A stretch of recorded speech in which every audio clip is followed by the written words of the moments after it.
एक बार गुरुजी का सत्संग चल रहा था। सत्संग का विषय गुरुजी की वाणी से तत्व की प्राप्ति के लिए क्या करना चाहिए, ये मुख्य आधार था और इसी पे सत्संग चल रहा था। गुरुजी कहते हैं कि परमात्म तत्व किसी देश काल आदि में बंधा हुआ नहीं है। वो सब देश में, सब काल में, सब वस्तुओं में, संपूर्ण व्यक्तियों में, संपूर्ण घटनाओं में, संपूर्ण परिस्थितियों में, सब अवस्थाओं में विद्यमान है और इन सब से अतीत भी है। जो सब में विद्यमान है वो हमारे में भी विद्यमान है और जो सब समय में विद्यमान है वो अभी भी विद्यमान है। अगर वो हमारे में नहीं है तो उसको सब में विद्यमान नहीं कह सकते। अगर वो अभी नहीं है तो उसको सब समय में विद्यमान नहीं कह सकते। जो हमारे में है और अभी है उसकी प्राप्ति के लिए परिश्रम की ज़रूरत नहीं है। परिश्रम तो उसकी प्राप्ति में होता है जो देश काल वस्तु आदि से कुछ दूर हो।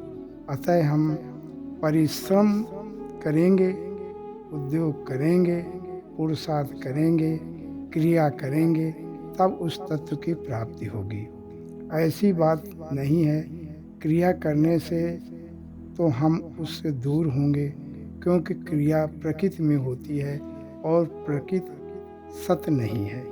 प्रकृति से जो हमारा निरंतर संबंध विद्यमान हो रहा है, कोई भी अवस्था निरंतर नहीं रहती, परंतु सत्य तत्व से किसी का भी संबंध विच्छेद कभी हुआ ही नहीं। आगे गुरुजी अपने शिष्य को समझाते हैं कि उसके लिए किसी परिश्रम की क्या आवश्यकता है। इसलिए ग्रंथों में भी कहा गया है, सन्मात्रम सुगमम नृणाम, अर्थात सत्ता मात्र की प्राप्ति मनुष्यों के लिए बहुत सुगम है। वास्तव में उसकी प्राप्ति को सुगम कहना भी नहीं बनता। सुगमता कठिनता तो अप्राप्त वस्तु की प्राप्ति में होती है। जो नित्य प्राप्त है उसके लिए क्या सुगमता और क्या कठिनता है। जैसे मैं हूँ, इस प्रकार अपनी सत्ता का अनुभव सभी को है। वस्तु, परिस्थिति, अवस्था आदि के अभाव का अनुभव सबको होता है, पर स्वयं के अभाव का अनुभव किसी को कभी नहीं होता। प्रत्युत सबको सदा ही अपने भाव का अनुभव होता है। साधक को चाहिए, अर्थात भक्तों को चाहिए कि वो अपने मन से मैं हूँ, इसमें अब मैं को आदर न देकर हूँ को, अर्थात निर्विकार नित्य सत्ता को आदर दें, सम्मान दें। हूँ को आदर देने से अहम मिट जाएगा और है रह जाएगा। आगे गुरुजी कहते हैं कि अपनी सत्ता सत्य है और मैं अहंकार है जो असत है। असत का त्याग करने से सत का संग, अर्थात सत में प्रेम होता है, सत का साक्षात्कार होता है, सत में निष्ठा होती है, सत में स्थित होती है। वास्तव में असत निरंतर हमारा त्याग कर रहा है। जो निरंतर हमारा त्याग कर रहा है उसका ही त्याग करना है, अर्थात उसी से विमुख होना है। शरीर निरंतर हमारा त्याग कर रहा है, प्राण निरंतर हमारा त्याग कर रहा है, मन बुद्धि इंद्रियां निरंतर हमारा त्याग कर रही हैं। हम निरंतर जी रहे हैं, यह तो वहम है, पर हम निरंतर मर रहे हैं, यह सच्ची बात है। निरंतर शरीर हमारे से अलग हो रहा है, यही उसका निरंतर मरना है। हम स्वयं ज्यों के त्यों हैं। स्वयं की जो सत्ता बचपन में थी वही आज भी है, परंतु शरीर जो बचपन में था वही आज है, ऐसा हम नहीं कह सकते। कारण कि शरीर वो नहीं है, मन बुद्धि इंद्रियां वे नहीं है, भाव वे नहीं है, सिद्धांत वे नहीं है, सामग्री वो नहीं है, साथी वे नहीं है, देश अर्थात स्थान वो नहीं है, काल वो नहीं है, अवस्था वो नहीं है, परिस्थितियां वो नहीं है, परंतु मैं स्वयं वही हूँ जो पहले था। अर्थात परमात्मा के लिए कहा जा रहा है कि जो भूत में था और जो भविष्य में भी रहेगा वो वही है, ज्यों का त्यों है। मनुष्य के जीवन में बचपना भी आता है, युवावस्था भी आती है और वृद्धावस्था भी आती है, क्योंकि ये नश्वर है, वो परम सत्य है, वो वही है। परमात्मा के लिए कहा गया है कि जैसा था वैसा ही है, आज भी वैसा ही है, और करोड़ों वर्ष बीतने के बाद भी वो वैसा ही रहेगा।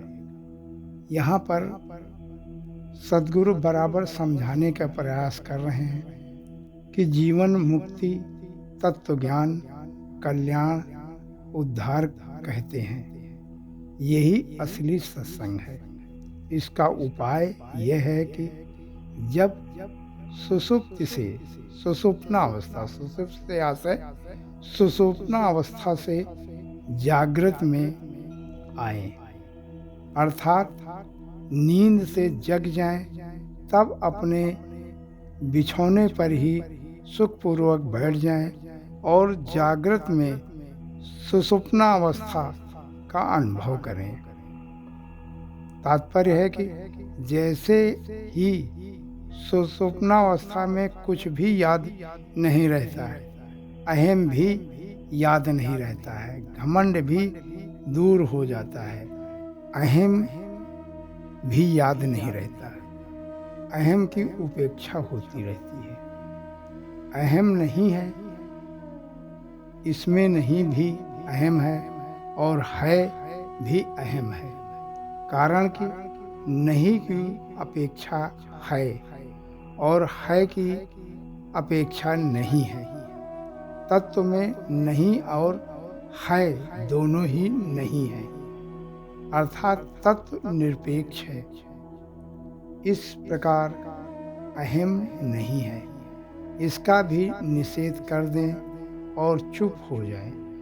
कहने का आशा गुरु जी का ये है कि जो शिष्य तत्व ज्ञान की दीक्षा ले चुका है उसे चाहिए कि समाज से थोड़ा अपने को अलग करने का प्रयास करे।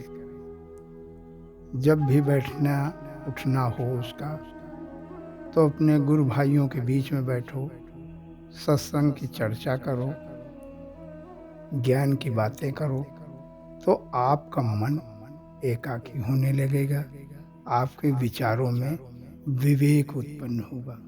जहाँ पर विवेक उत्पन्न होने लगता है वहीं से ये समझिए कि सद्गुरु की कृपा शुरू हो जाती है।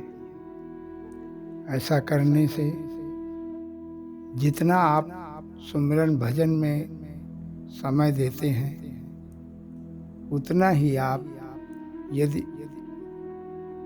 गुरु भाइयों में बैठ करके आपस में सत्संग करते हैं तो फल दोनों का बराबर होता है, क्योंकि मन आपका वो सत्संग जो आपस में कर रहे हैं उसमें मन कहीं दूसरी जगह नहीं है, और मन को ही तो रोकना है। साधना है क्या? साधना का वास्तविक रूप है मन को रोकना, एकाग्रता अपनी बढ़ाना। जिस दिन आपके साधना में मन एकाग्र हो जाएगा, मन स्थिर हो जाएगा, आप समझ जाइए कि आप सफलता की सीढ़ी पर एक कदम आगे बढ़ गए।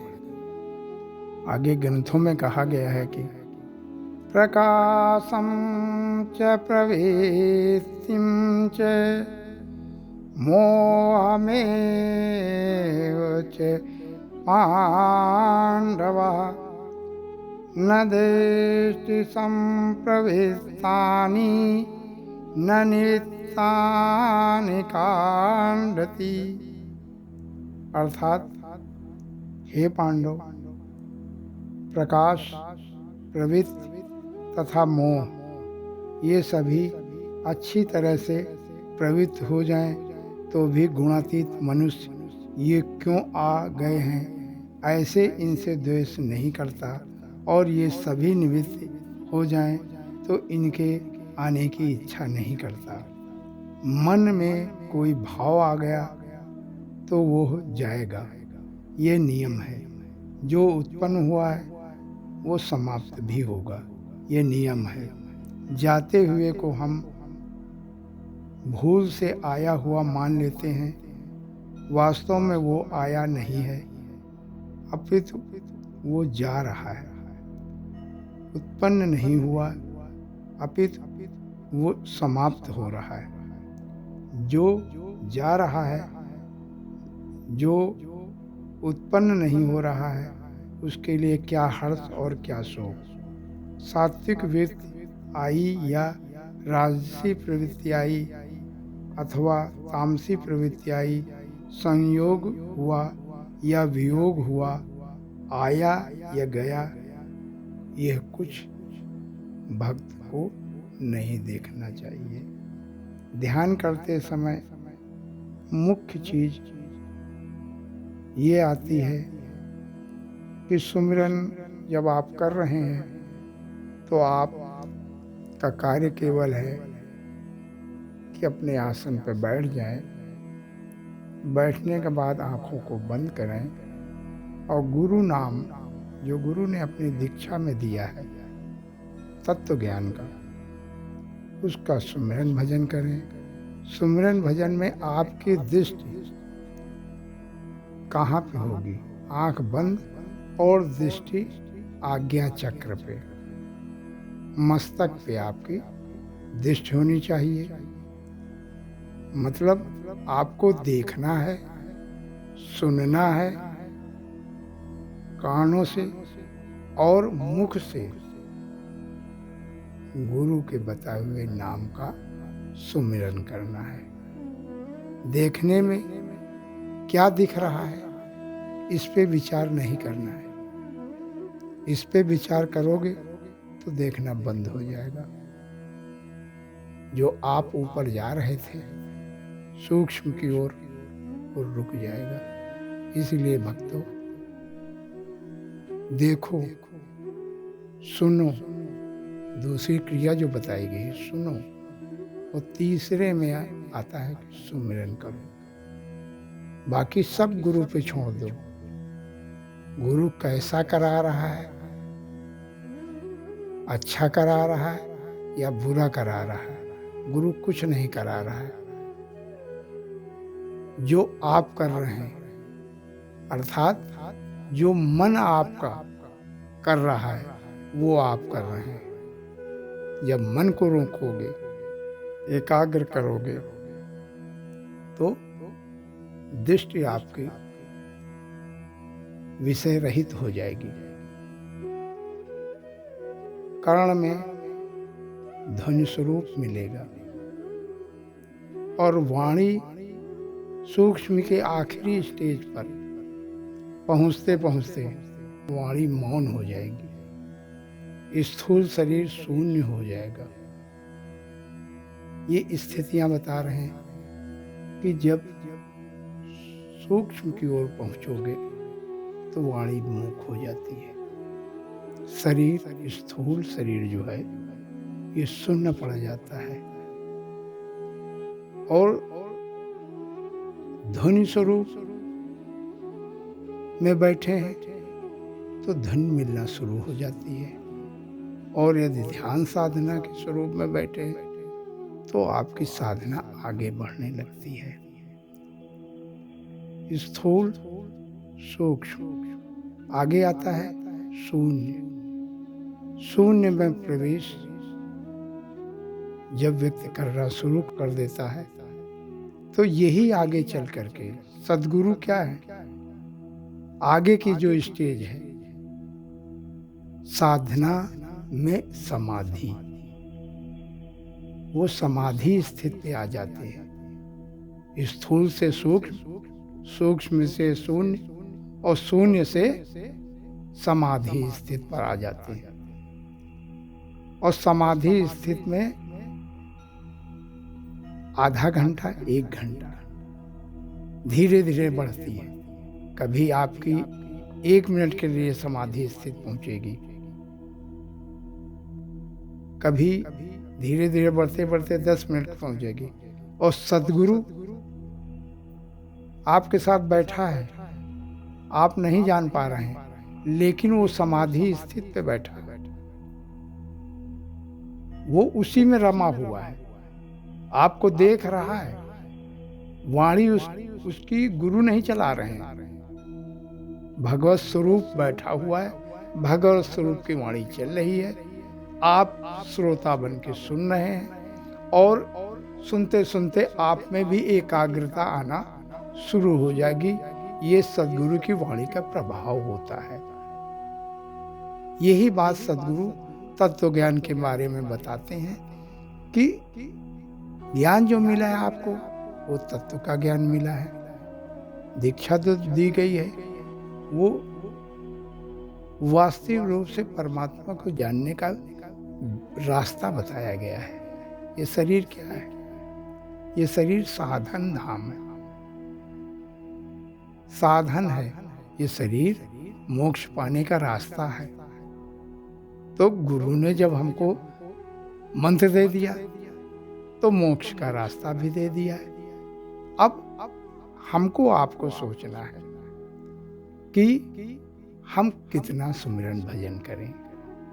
24 घंटे का एक दिन होता है, 8 पहर होते हैं। सद्गुरु अपने बच्चों को केवल एक ही बात समझाता रहता है कि 2.5 घंटे का सुमिरन भजन अमृत बेला पे करो। 3 से 6 में सुबह अमृत बेला में यदि सुमिरन भजन किया जाए तो आप निश्चित मानिए कि आपके जीवन में आपके परिवार के पारिवारिक सदस्यों में एक अलग बदलाव देखने को मिलेगा। ये प्रभाव है सुमिरन भजन का। जो भी आपके जीवन में समस्याएं हैं या कष्ट हैं, वो धीरे धीरे गुरुदेव की कृपा से निवारण होता रहता है। और जो भक्त 4 से 5 घंटे का सुमिरन भजन करता है तो उसका लाभ उसके कुटुंब परिवार के साथ साथ उसके नाते रिश्तेदारों को भी इसका लाभ मिलता है। और जो भक्त 8 घंटे को ऊपर सुमिरन भजन करता है वो देश काल अर्थात जिस देश में वो रह रहा है उस देश के समस्त मानव के कल्याण के लिए ये सुमिरन भजन चल रहा है। लेकिन यहाँ पर कहने का केवल आशय ये है कि आप अपने आप को संभालो। जब आप अपने आप को संभालोगे तो पूरी सृष्टि, पूरा कुटुंब, सब कुछ आपका समझ जाएगा। जब आप अपने को नहीं संभाल पाओगे तो ये सब बिखर जाएगा। सद्गुरु की कृपा से नाम दीक्षा ले लिया, लेकिन उसका सुमिरन भजन नहीं कर रहे हैं। यहाँ पे यही कहा गया है, आप में यदि जिज्ञासा है, किसी चीज को पाने का उद्देश्य है, किसी चीज को पाने का एक लक्ष्य निर्धारित है, तो आपको वो अवश्य मिलेगा। और यदि आप ये केवल मानते रहें कि ठीक है, आज नहीं तो कल से सुमिरन भजन हम अपना अमृत बेला में शुरू करेंगे, परंतु ये करते करते एक एक महीना, दो दो महीने, साल बीत गया, उम्र चली गई, लेकिन सुमिरन भजन अपनी गति नहीं पकड़ पाया। अर्थात नदी की गहराई ढूंढने के लिए आप निकले हैं। सद्गुरु ने आपको जो नाम दिया है उसकी गहराई को ढूंढो। हम कहते हैं सद्गुरु भगवान है, तुम मानोगे भगवान जब तक शरबत मीठा है, मीठा तब तुम मानो जब आप उसको चख के देखो। सुमिरन भजन इसीलिए कहा जाता है कि जो ग्रंथों में कहा जा रहा है वो वास्तविक रूप से है सही या नहीं, जिन्होंने पाया उन्होंने ही लिखा है। ऐसा विश्वास करके सुमिरन भजन करो और तत्व ज्ञान के बारे में जो गुरु जी ने बताया है वो आंशिक रूप से अपना प्रयास किया है। जय सद्गुरु।